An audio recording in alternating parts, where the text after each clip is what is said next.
Welcome back to the show. We got a great one lined up. Somebody roll that beautiful intro.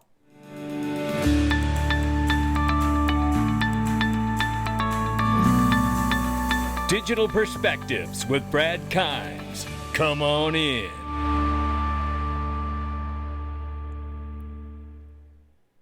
Welcome back to the show. You can follow us on X, YouTube, and digperspectives.com for exclusive content. Right now, $2.93 trillion market cap for crypto.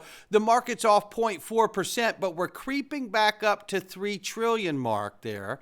Remember, we were well under $3 trillion just the last week or so here. So Bitcoin, 85,600 plus, retesting those old marks and support levels, or resistance levels actually, where it was at before it broke the 100K mark. Ethereum, 2,200 bucks plus, and we see XRP at the number 4 spot, 225, putting 5.4 back on the board here in the 24-hour, but we're still off by 11.6 on the 7-day. Range of price between 213 to 225, and we are 228. We're sitting at 225 now. I do want to let you know you can click the join button right underneath the video here and join the Freedom Zone directly inside of YouTube. Get all your daily videos Google ad free. 0 Google ads in the videos and extra content as well. We're having a blast inside of there. I'm loving it. There's so much to talk about crypto and outside of crypto. So make sure you click that button and join us inside. Great way to support the channel for next to nothing. We appreciate each and every one of you that do. Bitcoin.com news is the big breaking thing here. Okay, let's read this and start here because I do believe we're getting close to figuring out how this case is going to end for the SEC versus Ripple. Bitcoin.com says, is Ripple about to score the biggest win in crypto history? The SEC is expected to back down from its appeal against Ripple. Former SEC enforcement chief John Reed Stark says it's inevitable. Now, we went over this and covered this, but I want to read the rest of this, and we got some other things to look at here, some very, very cool things to take in mind about this case. If that happens, says Bitcoin.com, it could mean the SEC no longer has the appetite to fight crypto firms in court. And it's not just Ripple. Cases against major crypto firms like Uniswap, OpenSea, Coinbase are vanishing. John Reed Stark believes the SEC's crypto crackdown is collapsing, calling it a rapid-fire demolition. A Ripple victory wouldn't just be a win for XRP. It could reshape how crypto is treated in the U.S. altogether. With the SEC retreating, is this the moment where crypto finally gets the green light to thrive? I think the answer is yes. And how hard was it for Bitcoin.com to cover Ripple in a positive light? Anders says this, in response to Stuart Alderati when we covered him, when he announced that the beauty of the SEC statement on meme coins is its simplicity, basically stating that meme coins are not going to be regulated by the SEC. That's basically what they said, and he celebrates the simplicity of that and says, without investment contract in a common enterprise, there is no investment contract. And to that, Anders picks up on this, and I think rightfully so. And we should all be thinking this way. This sounds logical to me. The Torres ruling was a bit strange since she labeled on-demand liquidity sales, institutional sales, as security sales, which makes no sense since there's no expectation of profit from an ODL transfer. It just uses XRP as a bridge currency during a few seconds. Torres didn't touch the common enterprise prong from Howey. If I have this correct, only the expectation of profits from the efforts of others prong, and I think that is correct. Now, recently, Stewart posted that without common enterprise to invest in, there's no investment contract. So it would make sense to me if Ripple would want that ruling from Torres to go away regarding institutional sales. That includes on-demand liquidity sales, because it wouldn't make much sense to have such a ruling in place even if meme coins are even cleared. So maybe this process could take some time. You know, to this point, I have said that this case is certainly a lawsuit, but it's also been an audit and vetted process to me of clearing Ripple and the ledger and the XRP token for use inside the financial system. It has to go through this process. Now, that's what I believe. Now, what I also believe is that Ripple had to be sued over XRP because it is going to be going into the financial system. And I have said early on in this case that I believe that there would be such a way forward for XRP to get through the door that it could possibly find itself in a different designation than almost 99.9% of the rest of the crypto market. Now, I want you to think about this. As we've covered this case, James Metal Lawman Murphy will be at XRP Las Vegas. Yes, indeedy. He told me in an interview on this channel, and we talked about it multiple times, I believe. He says, I have a theory about the SEC's unexplained delay in dismissing the Ripple case. It might not be the SEC. It could be that Ripple is negotiating hard to get the SEC to agree to vacate some or all of Judge Torres's decision. Let me read the rest of this. The Torres decision was unquestionably great for XRP holders, but the finding of securities law violations and the B injunction with attendant bad boy provisions are not so great for Ripple. This is particularly true if Ripple is considering a future exempt securities offering or IPO. I believe the SEC would have accepted a settlement where both sides dismiss their appeals and the SEC takes the $125 million penalty in a heartbeat. So it makes sense to me, at least, that Ripple could be negotiating for a better deal than that. This is all pure speculation on my part. I could be wrong. Wouldn't be the first time. He's also right a lot. James is smart. Thinking about getting a bumper sticker. James is super smart. So here's what I want to say to this. The decision to rule the institutional sales as unregistered securities, that they didn't register properly, has always felt like, it's always felt weak, like a weak point, a weak ruling. Because James Metal Lawman Murphy said in an interview on the channel when I've talked to him here, is like, that's no different than just selling to a wholesaler. They were just selling to a wholesaler, and everyone's accredited at that level. So how in the hell could they need to file any disclosures knowing that everybody's accredited or higher? This is a wholesale deal. Again, this comes to speak to my point that this case was set up. Think about the weak argument that was put in place by the SEC to begin with. This was set up from day one for Ripple to win this thing. This was set up from day one because the United States doesn't have a market infrastructure for the new digital on-chain economy. And if they want one, they're going to need a layer one that has a decentralized exchange built into it. Otherwise, what's the point? Morning. How's your Sunday morning going? Oh, boy. Maybe we've been on this journey so long that people are speaking to the home and I might be going back. We can't rule that out either, right? Well, stay with me. Because of all people, Mark Yusko says this. The internet disrupted media and commerce. All the value that was in ABC, NBC, CBS went to Netflix. All the value of mom and pop stores went to Amazon. This entire 30-year period has seen a massive shift, but it's tiny compared to financial services. Financial services is the biggest industry in the world. It's a 7 trillion with a T, and the T word is such a big number that people are numb to it, right? The internet. Absolutely, they're numb to it. And as DAI the GOAT says right here, the Internet of Value, XRP, will dwarf the Internet of Information in terms of disruption. That's why they tried to stop Ripple. We won. They lost. The Internet disrupted media and commerce. All the value that was in ABC, NBC, CBS went to Netflix. All the value mom and pop stores went to Amazon. This entire 30-year period is seen as a massive shift. And it is tiny compared to financial services. Boy, I'm glad you stayed with me today. Because this Friday, they're going to have the first crypto summit. Yeah, the first White House crypto summit.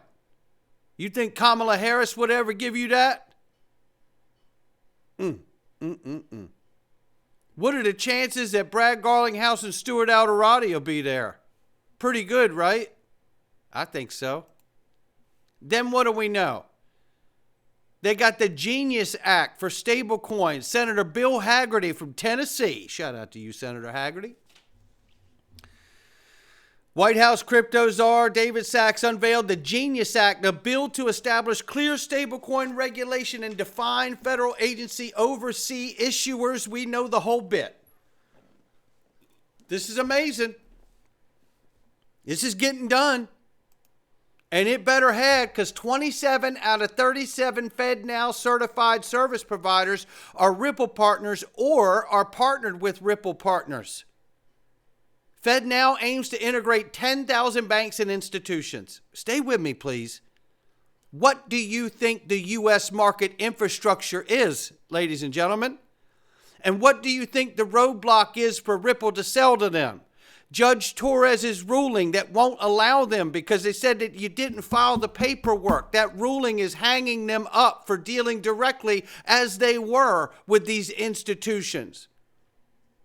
They get that ruling fixed, which I think is a weak, easy to fix ruling, and negotiate that, and all of a sudden we don't need to file those papers anymore because it is a wholesale transfer of value. It's a wholesale deal. And now they can plug into all 10,000 banks and institutions when they fire up FedNow, which, by the way, is coming much quicker than you think. March 10th.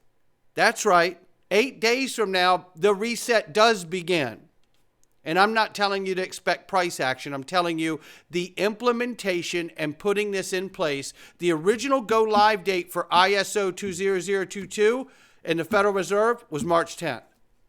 Now, they pushed the single-day implementation back to July, but we're going to get there. Stay with me here. Remember, the U.S. does not have a market infrastructure. And how would you hold Ripple and XRP Ledger back if you know that they're actually going to be the answer? I don't know. Maybe have a ruling by Judge Torres that says that they can't sell to institutions, and then give Judge Torres a 1-year period to oversee the case where that could be rectified when the U.S. is ready to pass legislation and introduce their presence in the new digital on-chain economy. Hello, come on in. Are you with me? Happy Sunday morning.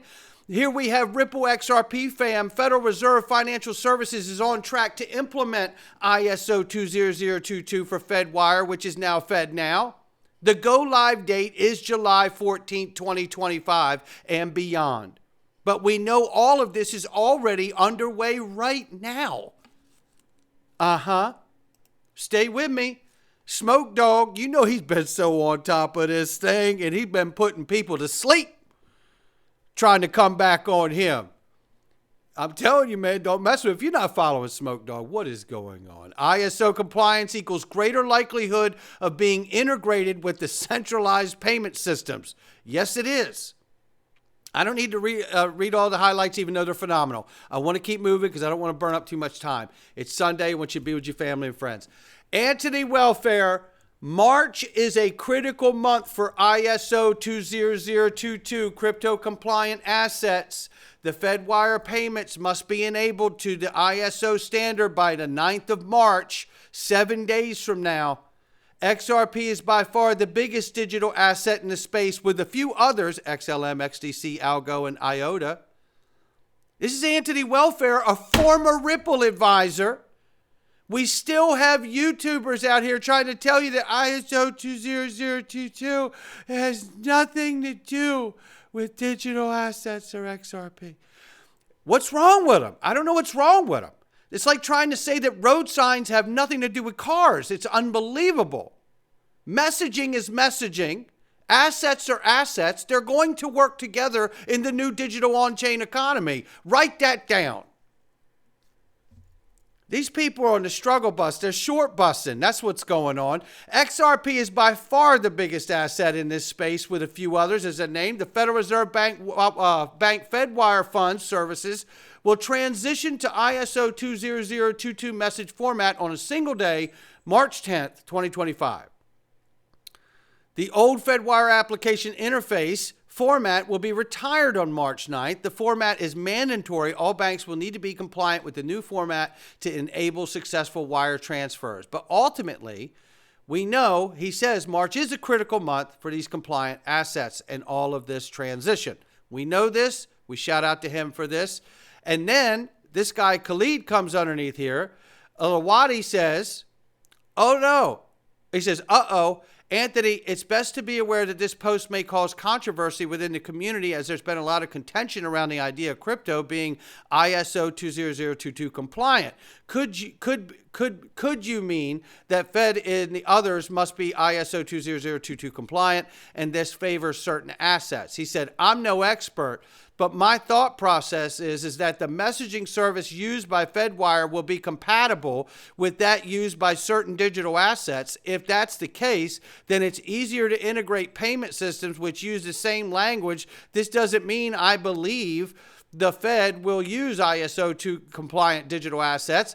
He says, but there's an opportunity for them to interconnect should anybody want to do that. Khalid says, yeah, you did it again when you said ISO compliant digital assets. Current thinking is that it's not the asset that is compliant, but the network and or payment rails that crypto assets can travel upon. He's correct in that. That said, the network must support ISO messaging standard.